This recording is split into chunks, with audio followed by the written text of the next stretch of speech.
Salamun alaikum, Ya Ali Madad. As we know, we have started a new series of lecture which began on the 1st of Martyrdom until the 30th of Martyrdom. Tonight, as we know, is the 10th of Ramazan, and we will be discussing about another very important and knowledgeable subject for our young youth in Azadar. In our last lecture just yesterday, we discussed why do Shias open their fast late. We talked using hadith from the Quran and using hadith in general. Tonight, once again, we will talk about a very important subject. Tonight, we will talk about the shahadat of Bibi Khatija. Salamullah alayha. Allahumma salli ala Muhammadin wa ali Muhammad. As we know, tonight is the 10th of Ramazan, which marks the shahadat of Bibi Khatija. So tonight we will have a brief introduction about her. Who is Bibi Khatija? What did she contribute to Islam? Some important things associated with her, and more. So first of all, Bibi Khatija, also known as Khatija al-Kubra and al-Mu'mineen, which means the mother of the believer, she was the first wife of our Prophet. She was not just the first wife of our Prophet, but she was also the mother of the only daughter Prophet Muhammad had, which was Bibi Fatima. She married Prophet Muhammad 15 years before Baysat, and she was the first woman who believed in Prophet's prophethood. Bibi Khatija, she dedicated her wealth, her life to the expansion of Islam.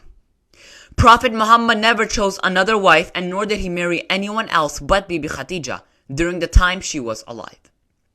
The Prophet always praised Bibi Khatija during her life and even after her demise. He said many amazing things about Bibi Khatija because Bibi Khatija contributed a lot to the expansion of Islam. Now, the marriage of Bibi Khatija is seen as more of a controversial thing for our Sunni brother and sisters.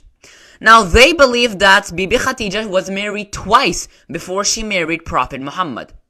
Us Shia Muslims, we have authentic hadith and we use history to prove that Bibi Khatija was not married, and the first time she was married was with Prophet Muhammad, and Prophet Muhammad was also first time married with Bibi Khatija. Both of them had never married anyone before.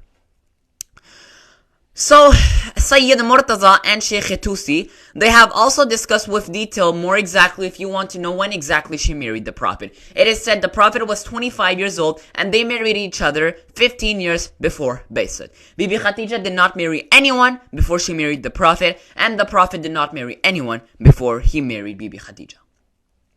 Now, many Muslims, they believe that Bibi Khatija, she had a lot of daughters. They believe that, yes, she had Bibi Fatima, but Bibi Khatija had Bibi Fatima, and she had other daughters with our Prophet. But once again, we can easily deny that using hadith, using sources.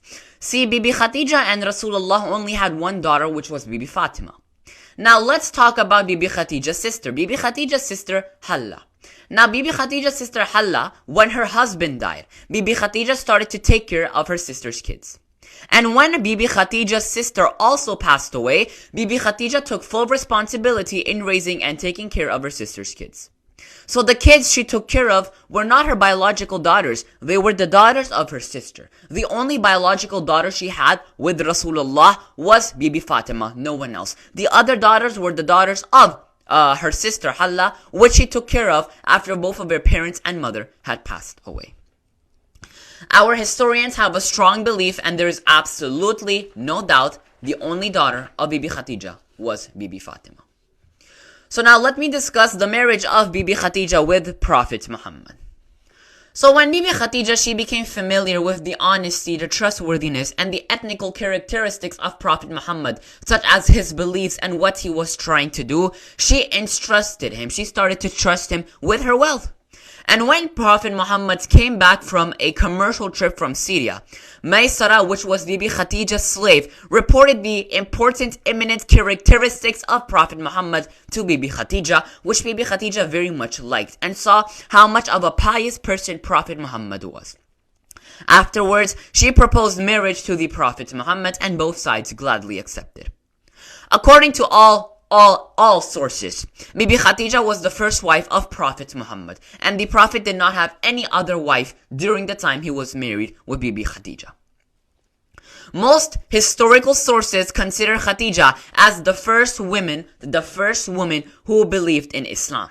As we know, the first person and the first woman to believe in Islam, it is said for us, is the first man to be Imam Ali and the first woman to be Bibi Khatija. It is also said they were the first one who trusted Rasulullah in his mission, and they were the first two people who actually prayed behind Rasulullah in the first namaz. So as we can see, Bibi Khatija played a very crucial and strong role with Prophet Muhammad by trusting him. According to most sources, Bibi Khatija passed away in the 10th year after Bay'at. So 10 years after Rasulullah announced that he was the Prophet of Allah, 10 years after when Bibi Khatija was 53, she passed away. According to most sources, we know that she passed away right after Hazrat Abu Talib passed away. In the same year, it is said maybe a month after Hazrat Abu Talib passed away, Bibi Khatija passed away. Ibn Sa'ad believed that Khatija passed away 35 days after the demise of Abu Talib, which is a little more than a month. Other sources, they actually mention Khatija passed away in the 10th of Ramazan, which would be tonight.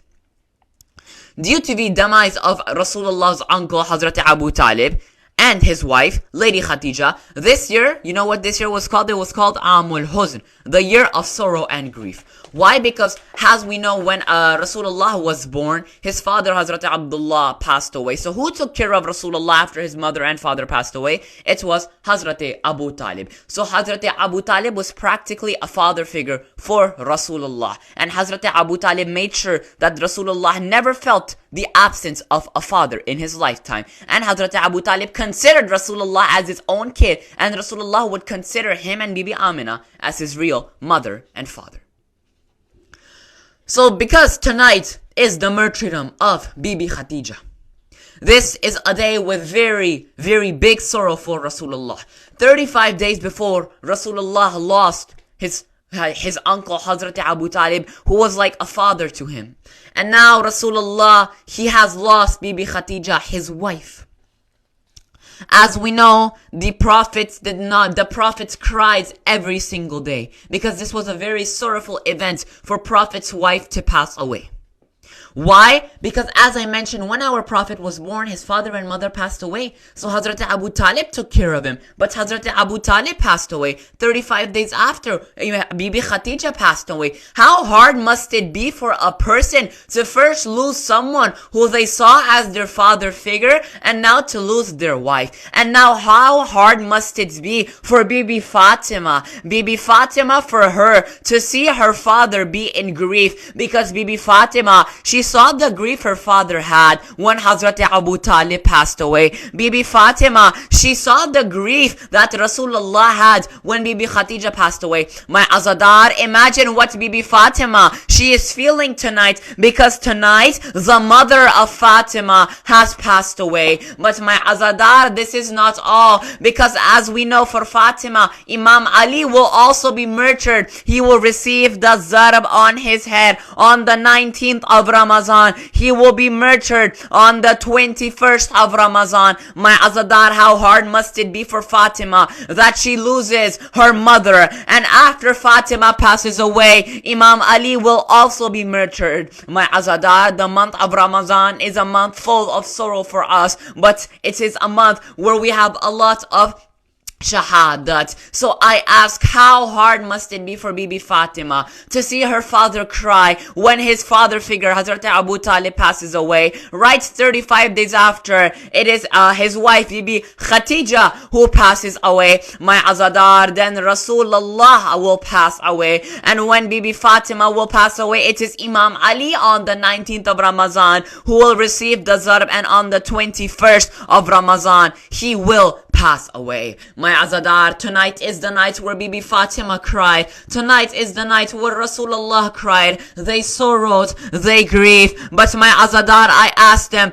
oh Prophet of Allah, oh Bibi Fatima, you have cried so much when Bibi Khatija has passed away. But just in a couple of months, on the sands of Karbala, on the 10th of Muharram, in exactly some months, Imam Hussein, he will also be passed away. Imam Hussein will be murdered. He will be murdered on the sands of Karbala. The difference is, no one will be able to give him the kafan. No one, not his mother, not his father, not his brother, will be able to be with him at his last moments. I asked them, how much will you cry? You will cry so much, there is no doubt. Just imagine Bibi Fatima, Rasulullah, they are crying so much because Bibi Khatija passed away. But what will you do when in a few months it is Hussein who will pass away? What will you do? The amount of crying there will be, my Azadar, which is why these months are months of sorrows for us. They have shahadats for us, in which us Shia Muslims, we mourn. We mourn for the shahadat of Hazrat Abu Talib. Tonight, us Shia Muslims, we will mourn for the shahadat of the wife of Rasulullah, the mother of Fatima, the first lady who accepted Islam, the lady who took care of the orphans, the lady Bibi Khatija. And my Azadar, in just a few nights, we will mourn the shahadat of Imam Ali. Imam Ali, the caretaker of the orphan, the perfect example of how a father should be. Imam Ali, who will receive the zarb on the 19th of Ramazan, and he will be murdered on the 21st of Ramazan. Allahumma salli ala Muhammadin wa ali Muhammad.